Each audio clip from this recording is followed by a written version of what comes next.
Eh bien salut à tous, c'est Goten, j'espère que vous allez bien, en tout cas moi ça va nickel. Aujourd'hui on se retrouve pour vous présenter un manga qui s'appelle Brisé par ton amour. Le manga est sorti en 2020 en France, donc vous pouvez désormais l'acheter sur Amazon et la Fnac. Il est de type seinen, il est sur les genres drame psychologique, school life, tragique et sur les thèmes amour, école. Et vous pouvez acheter le tome au prix de 6,95 €.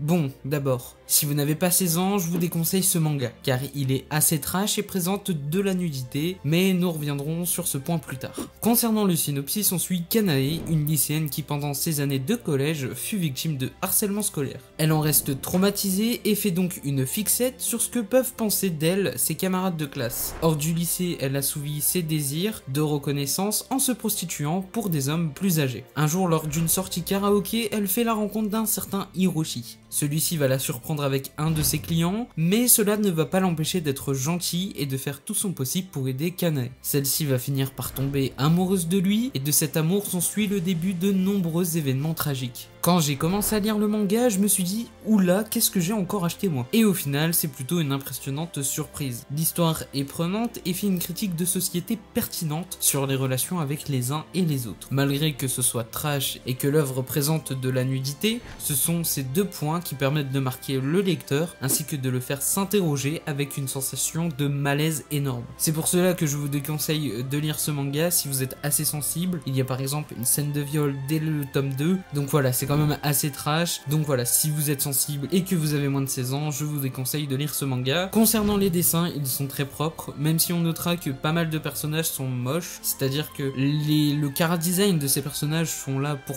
être laids, qu'on soit dégoûté d'eux, mais je trouve que cela rajoute encore plus de sensations de malaise, par exemple avec les expressions de visage que je trouve extrêmement bien réalisées dans cette œuvre. En tout cas, j'espère que cette vidéo vous a plu, j'espère que vous irez lire le manga. C'était Goten, on se dit à la prochaine pour une nouvelle vidéo. Ciao ciao.